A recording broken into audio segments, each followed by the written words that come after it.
Good afternoon, everyone. I'm Soledad Mills, Senior Vice President with TDI Sustainability, and I'll be talking today about human rights due diligence in mineral supply chains. Next slide, please. So I actually started my career, or very early on in my career, I conducted a human rights impact assessment, I think before the term was even widely used, about 20 years ago in Nigeria. And so that's really what got me interested in working in the extractive space, and I've been focusing on it ever since. And so today I want to talk a little bit about what human rights due diligence is. I imagine most of you on this call already are familiar with the concept, but I'll give a very brief overview, why it matters for critical minerals supply chains, what frameworks currently exist for human rights due diligence in critical minerals, and how can we further integrate human rights due diligence into voluntary sustainability standards. Next slide, please.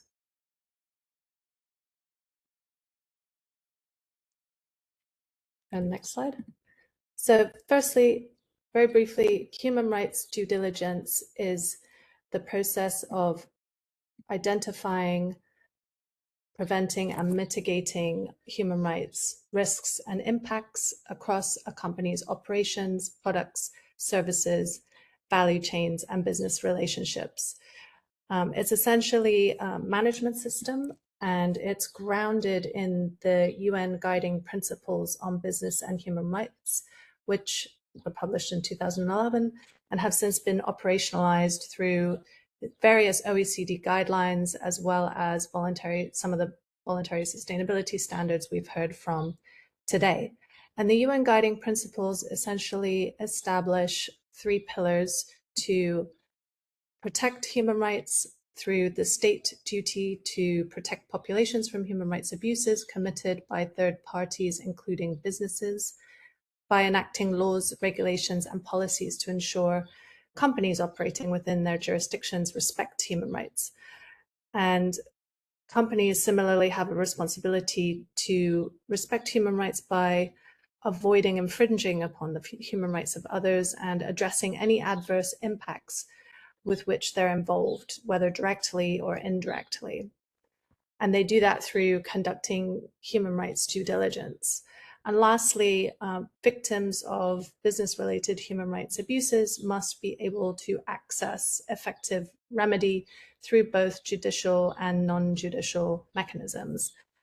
There are also a couple of cross-cutting themes in the guiding principles, including the concept of salience or salient human rights risks. So companies are expected to use a risk-based approach and prioritize the most severe potential risks first for addressing and mitigating those risks, and then meaningful engagement with stakeholders and rights holders has to be integrated throughout the human rights due diligence process, a topic I think we could have a whole session on. So moving on to the next slide, the steps in the human rights due diligence are to to establish responsible business conduct into policies and management systems by adopting a public commitment to respecting human rights, which is approved at a senior level and should be integrated into internal governance, incentives, and decision-making processes.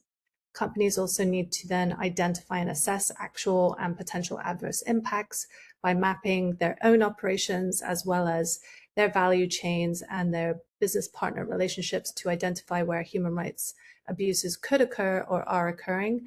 And this should be done in engagement and consultation with potentially affected communities, stakeholders, and rights holders.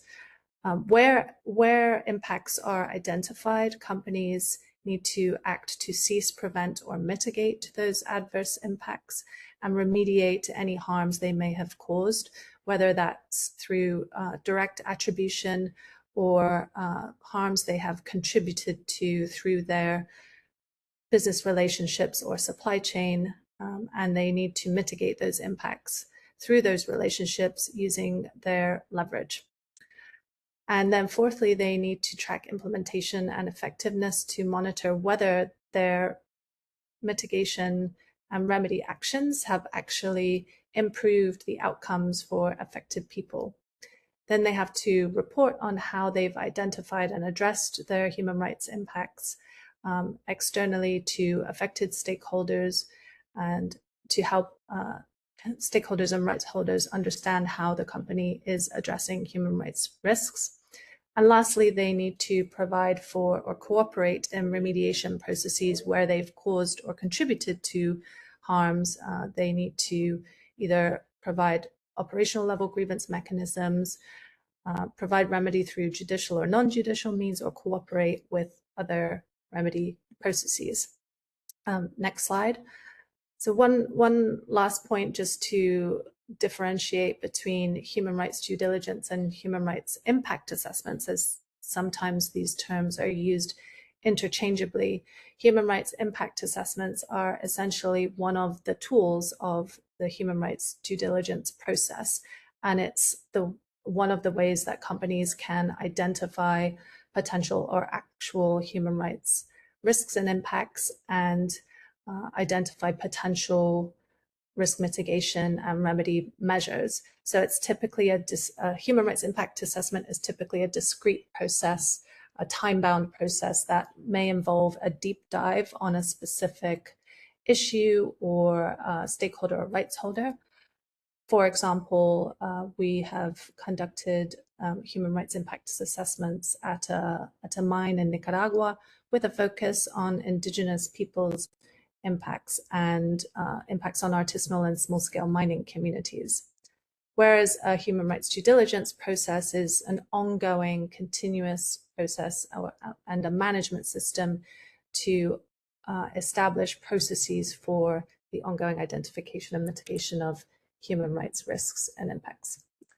So moving on to the next slide, and the next slide, why human rights due diligence matters in critical mineral supply chains. Next slide, please. There are many drivers for human rights due diligence requirements from regulators, from customers, and from exchanges such as the London Metals Exchange and other market-based requirements, from standard-setting organizations like some of the ones we've heard from today, from investors, both private sector investors and development financial institutions who have their own requirements around human rights due diligence, as well as international NGOs and civil society. So what that means for companies is that they're expected to understand their human rights risks in their operations and supply chains, take action to manage, address, and remedy those risks, and provide information to customers and other stakeholders on how they're doing that. And in many cases, and increasingly, they're expected to adopt and achieve conformance to voluntary sustainability standards that also require human rights due diligence. Next slide, please. We've also seen a lot of due diligence requirements emerging in regulations. We like to call this the regulation tsunami.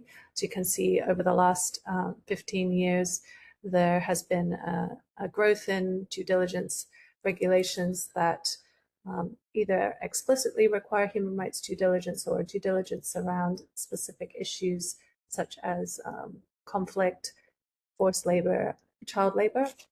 And on the next slide, we are also seeing the expanded scope of due diligence requirements, both on the issues themselves, from just looking at serious human rights abuses to looking at all environmental, social, and governance issues, from looking at specific commodities and geographies, for example, tin, tantalum, tungsten, and gold, and a focus initially from the Dodd-Frank Act on the Democratic Republic of the Congo and its surrounding 11 countries, to now broadening out to consider all minerals and metals and potential impacts in all countries, and then also throughout the value chain. So there's an increasing expectation that companies need to understand their risks all the way from their initial tier 1 manufacturers to the upstream and country and mine of origin.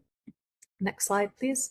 I think another misconception is that oftentimes companies may place human rights risks in the category of social risks and just add it to the list of social risks they may be considering. But in fact, all environmental, social, and governance risks are human rights risks. So human rights due diligence actually provides an effective mechanism to identify broad ESG risks through a human rights lens that focuses on the impacts to people, stakeholders, and rights holders. Next slide, please. So now that we've established what human rights due diligence looks like at a strategic level, we need to look at where these risks actually originate. The human rights risks emerge from both inherent risks tied to what companies do and how they operate, as well as contextual risks linked to where they operate and who they work with. Some industries and operational footprints are, by their nature, highly exposed to human rights vulnerabilities. For example, if the business involves heavy physical footprints, complex logistics, raw material sourcing, mineral extraction, human rights risks are structurally built into the operations and often involve high-risk labor environments, large-scale community displacement or potential impacts, and significant environmental impacts that directly intersect with human rights to health and clean water. Because these risks are inherent to the company's own operations, mitigation strategies should be proactive and deeply embedded in the company's strategy and operations and continuous from day one. But these business activities are only one part of the human rights due diligence story. The second key driver is risk linked to context and business relationships. So even if direct operations may be low risk, companies could be exposed to human rights risks associated with weak governance or weak enforcement of local regulations, where the local legal system may fail to protect workers or communities, or local authorities may turn a blind eye to environmental or labor violations. Companies are also exposed to the practices of their suppliers and third-party business partners. So if a supplier 3 tiers down the supply chain engages in forced labor, or if a local security contractor uses excessive force, that becomes the company's human rights risk and responsibility, both reputationally and legally under modern human rights frameworks. Next slide. So now we'll consider some of the human rights due diligence frameworks that exist. Next slide, please. So as I mentioned, the OECD, the various OECD guidelines have incorporated the UN guiding principles on business and human rights and the requirements for due diligence. And then next slide, please. Similarly, many of the emerging regulatory frameworks that we saw in the earlier slide have incorporated both the UN guiding principles and OECD due diligence guidance requirements. So some of these regulations include requirements for conducting due diligence all the way upstream. Some of them require disclosure about how they're conducting due diligence, and then some may be focusing on specific issues such as forced labor, deforestation or land rights, and child labor. But suffice to say, there's increasing requirements across the board. And then a few tools and guidance on the next slide that are out there that you're probably familiar with. The ICMM has published a couple of years ago due diligence guidance specifically for mining companies. The Danish Institute on Business and Human Rights has an excellent and very comprehensive human rights impact assessment guidance and toolbox that is for the impact assessment component. And then for those of you who may know Tu Rinch, she's long been in the standards and due diligence world, and she has an excellent, fascinating Substack on do the diligence, which helps companies navigate how to do human rights due diligence. And lastly, Shift has guidance on human rights due diligence in high-risk circumstances. There are dozens more human rights due diligence guidance documents out there, but I just thought I'd focus on a few of my favorites. Next slide. So lastly, how do voluntary standards integrate human rights due diligence into their requirements, and how can that be strengthened? So firstly, I think my remit was to talk about what challenges exist for voluntary standards to integrate the UN guiding principles and human rights due diligence. But I think it's safe to say they've already done a lot to align with the UN guiding principles. Sorry, next slide, please.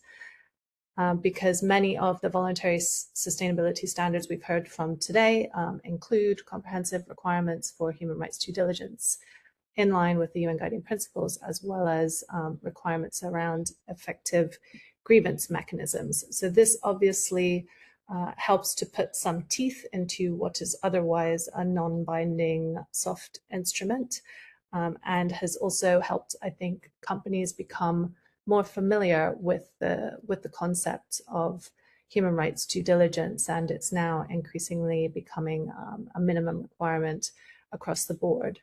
I think another area that voluntary standards have helped to incorporate is translating the sort of high-level language of the UN guiding principles into auditable and verifiable criteria, and this can actually be monitored and enforced through third-party assurance systems, and that those also include transparency requirements for companies to disclose how they're identifying and mitigating those risks. So I think in many ways, the voluntary sustainability standards have been critical to operationalizing the UN guiding principles.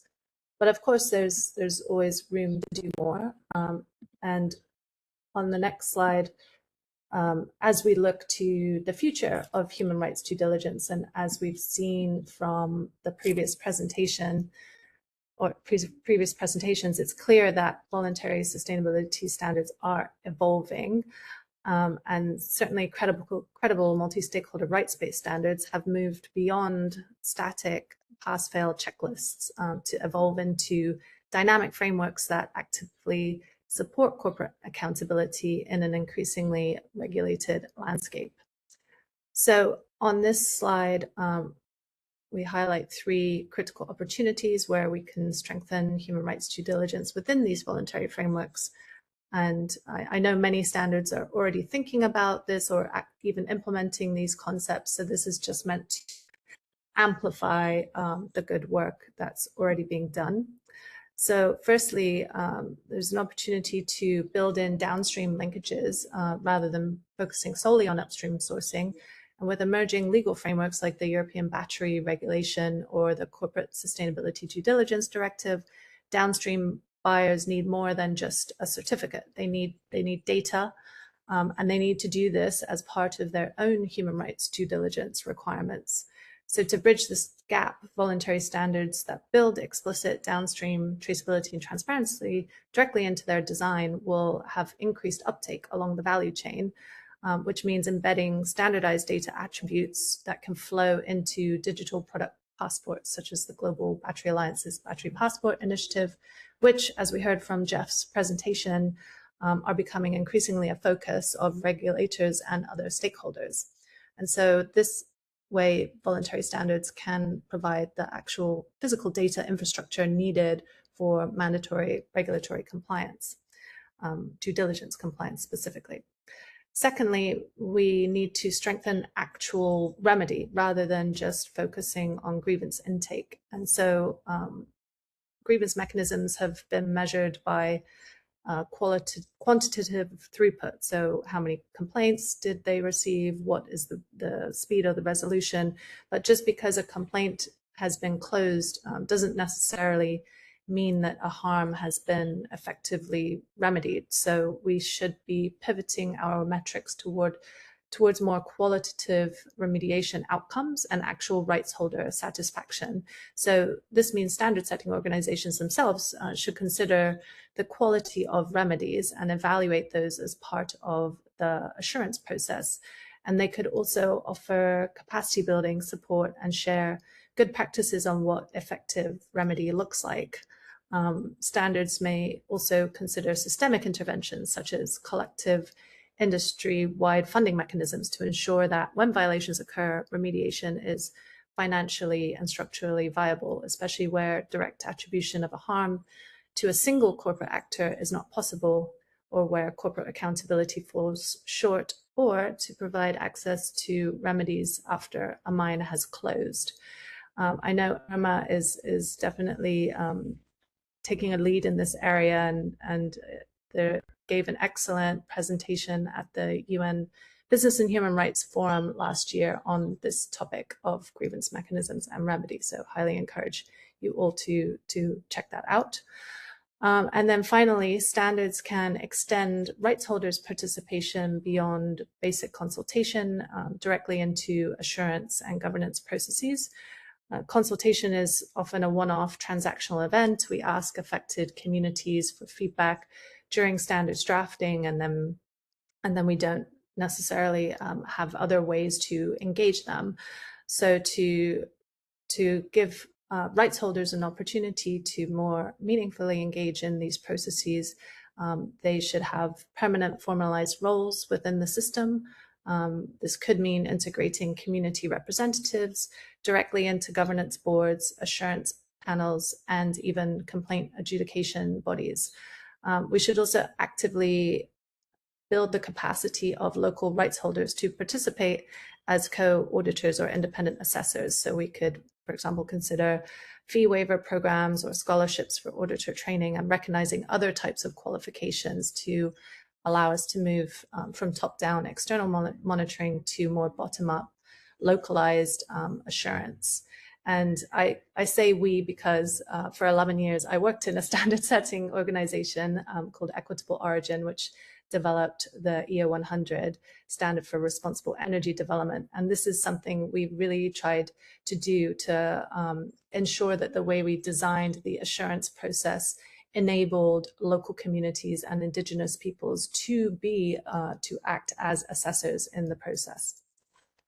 So in conclusion, if we look across these three pillars, I think the main takeaway is that if we can elevate human rights due diligence in all aspects of voluntary standards systems, not just the criteria themselves, then these systems have the potential to become proactive, credible drivers of the UN guiding principles in practice and transform these high-level human rights principles into measurable on-the-ground impact.